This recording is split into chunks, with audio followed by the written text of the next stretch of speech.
Good morning students. कैसे हैं आप सभी स्टूडेंट्स?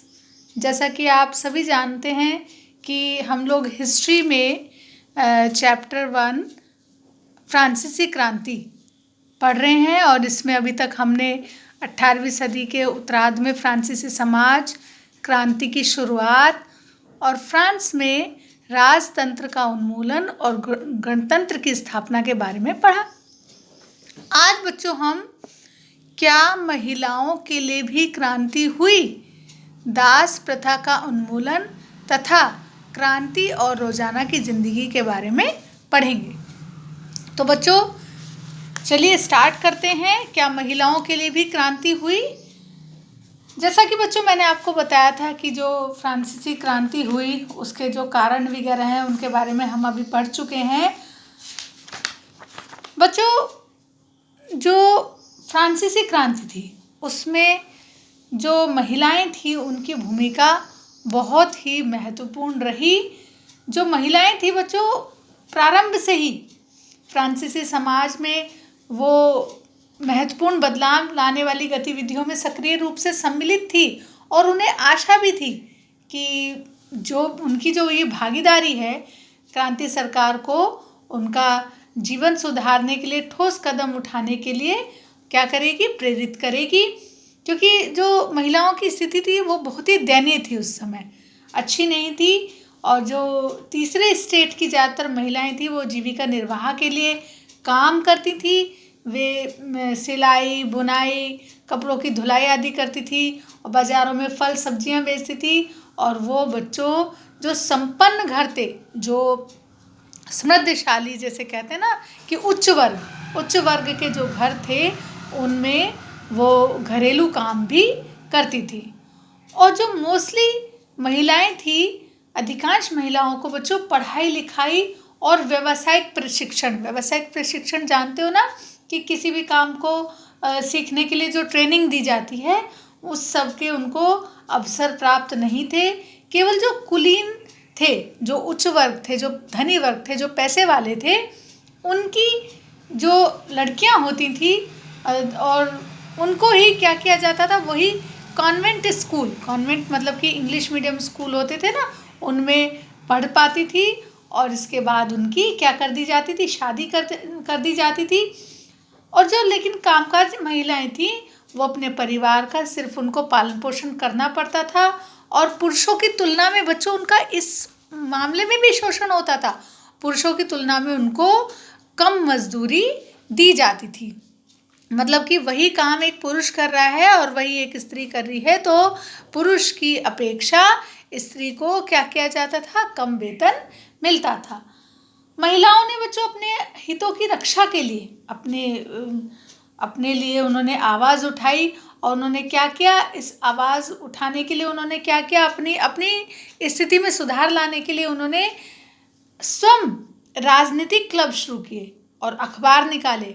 और फ्रांस के विभिन्न जो नगर थे उनमें महिलाओं ने लगभग बच्चों 60 क्लब जो है स्थापित किए, अस्तित्व में आए। और the society of revolutionary and Republican women जो सबसे मशहूर क्लब था, इस नाम का ये जो मैंने आपको बताया the society of revolutionary and Republican women, ये सबसे मशहूर सबसे फेमस क्लब था। और उनकी एक जो मांग थी, जो सबसे बड़ी डिमांड थी, वो ये थी कि महिलाओं को भी पुरुषों के समान क्या मिले, राजनीतिक अधिकार मिलने चाहिए। और महिलाएं इस बात से बच्चों बहुत निराश हुई कि सन 1791 में जो संविधान था उसमें उन्हें निष्क्रिय नागरिक का दर्जा दिया गया, यानी कि उन्हें कोई भी अधिकार प्राप्त नहीं था। और जो महिलाओं मतलब कि उन्हें ना तो मताधिकार का अधिकार प्राप्त था, वोट देने का, ना ही असेंबली में चुने जाने और राजनीतिक पदों पे आसीन होने का अधिकार था। तो इन सब की उन्होंने मांग रखी और उनका मानना था कि जो नई सरकार है वो उनके हितों का जो है प्रतिनिधित्व हो पाएगा, वो उनके बारे में सोचेगी और उनकी जो इतनी दयनीय स्थिति है उसके बारे में, समाज में जो उनकी स्थिति थी उसके बारे में सरकार विचार करेगी। अब बच्चों, शुरुआती वर्षों में तो क्रांतिकारी सरकार ने महिलाओं के जीवन में सुधार लाने के लिए कुछ कानून लगाए और सरकारी विद्यालयों की स्थापना के साथ ही लड़कियों के लिए स्कूली शिक्षा को अनिवार्य कर दिया। जहाँ की मैंने आपको बताया कि कुलीन वर्ग की महिलाएं ही, लड़कियां ही कॉन्वेंट स्कूल में पढ़ती थी, सरकार ने सरकारी विद्यालय खुलवा दिए और उसमें स्कूली शिक्षा अनिवार्य हो गई लड़कियों की। और अब पिता उन्हें उनकी शादी के इच्छा के विरुद्ध शादी करने के लिए विवश भी नहीं कर सकते थे। अब शादी जो है स्वैच्छिक अनुबंध माना गया और बच्चों, नागरिक कानूनों के अंतर्गत उनका क्या होने लगा, रजिस्ट्रेशन किया जाने लगा, पंजीकरण किया जाने लगा। तलाक को भी कानूनी रूप दे दिया गया और पुरुष महिलाएं दोनों को ही अपनी अर्जी देने का अधिकार दे दिया गया। अब बच्चों, मताधिकार और एक समान वेतन मतलब कि महिला और पुरुष को एक सा वेतन मिलना चाहिए, उसमें कोई पक्षपात नहीं होना चाहिए। वो अगली सदी में भी अन्य देशों में यह आंदोलन चलता रहा और जो मताधिकार का संघर्ष था वो 19वीं सदी के अंत एवं 20वीं सदी के शुरू में एक अंतर्राष्ट्रीय मताधिकार आंदोलन के द्वारा वो जारी कर दिया गया है ना, मतलब कि इन्हें मताधिकार का भी अधिकार प्राप्त हो गया।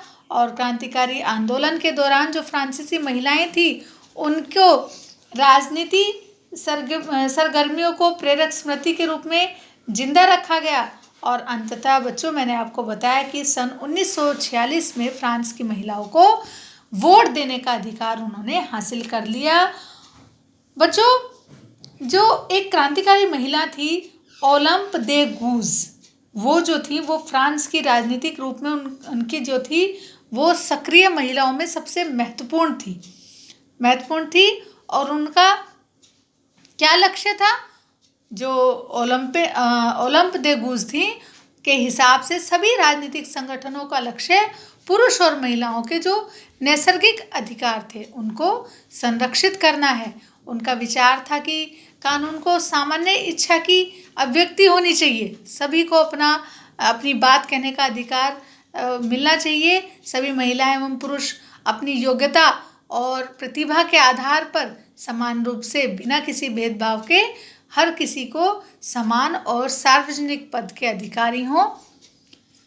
ओलंप दे गूज ने अपने घोषणा पत्र में प्रत्येक स्थान पर बच्चों कहीं पे भी ये नहीं दिखाया कि महिलाओं को ही उच्च पद प्राप्त हो या महिलाएं सबसे आगे रहें। उन्होंने अपने घोषणा पत्र में उन्होंने हर जगह महिलाओं और पुरुषों को दोनों को समान दिखाया और उन्होंने अपने घोषणा पत्र में पुरुष से पहले महिलाओं को संबोधित किया।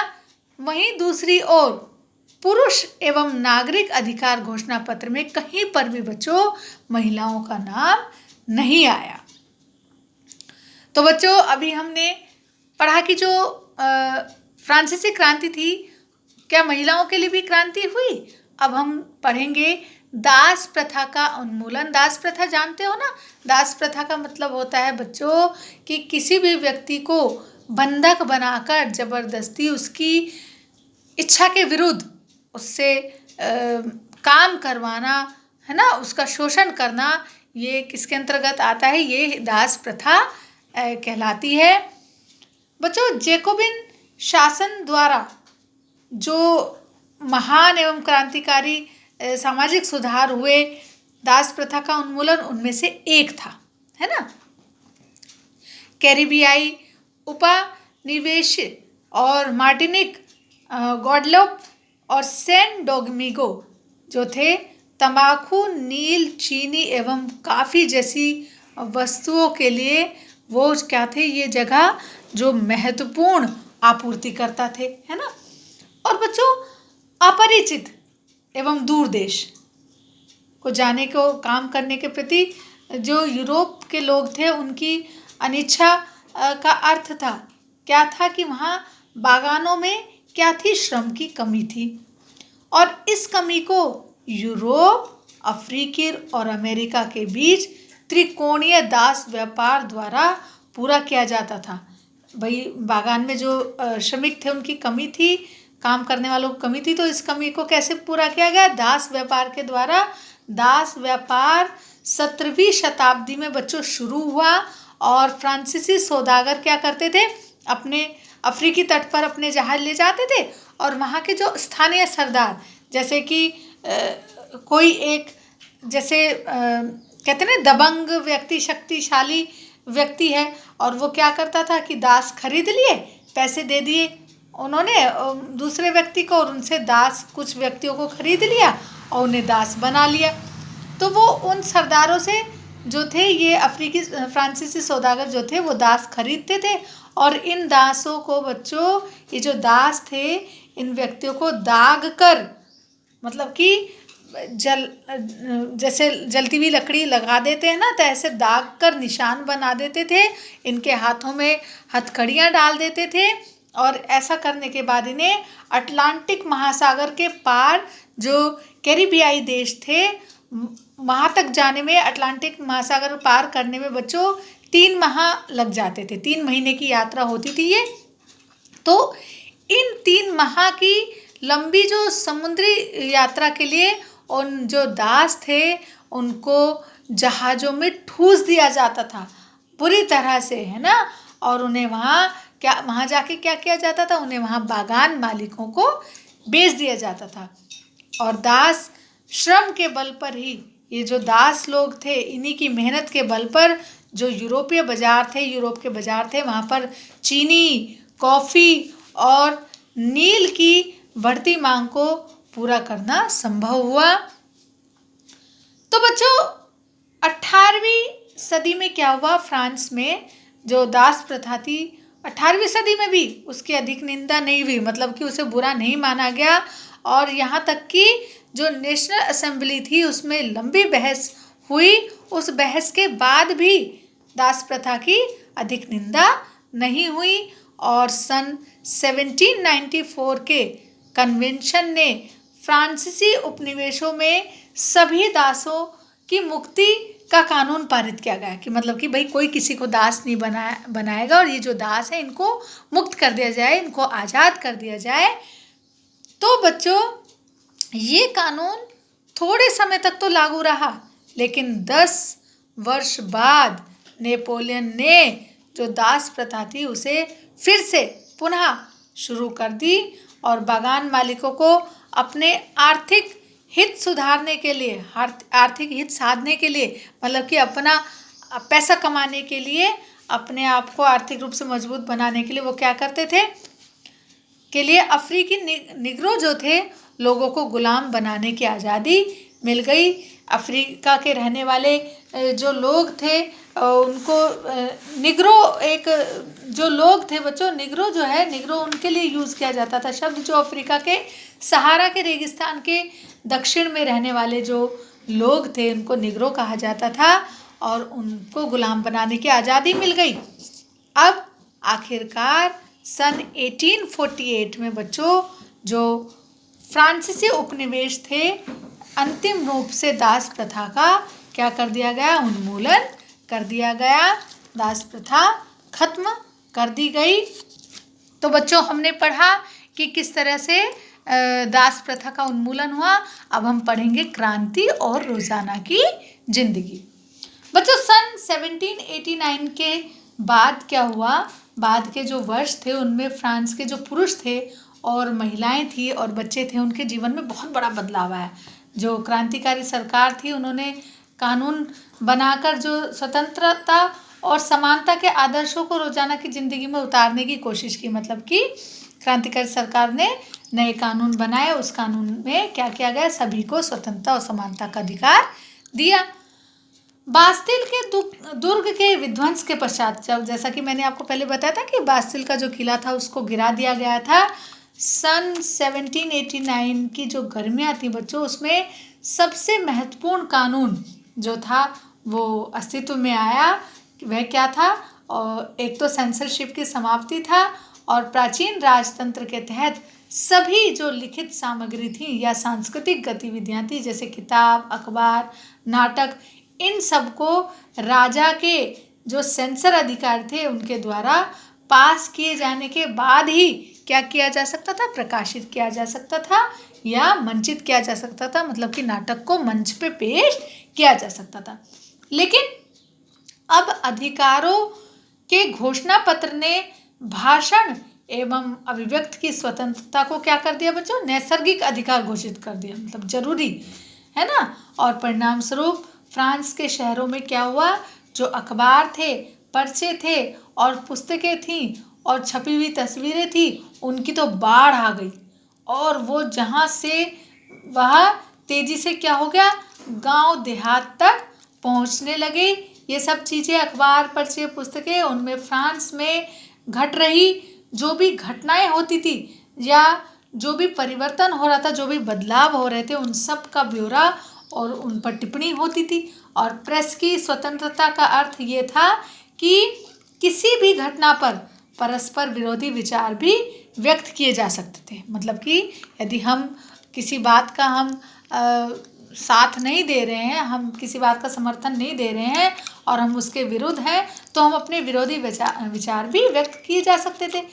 प्रिंट माध्यम का उपयोग करके बच्चों एक पक्ष ने दूसरे पक्ष को अपने दृष्टिकोण से सहमत कराने की भी कोशिश की और नाटक, संगीत और उत्सवी जुलूसों में असंख्य लोग जाने लगे, अब देखने लगे, इन सभी का आनंद लेने लगे।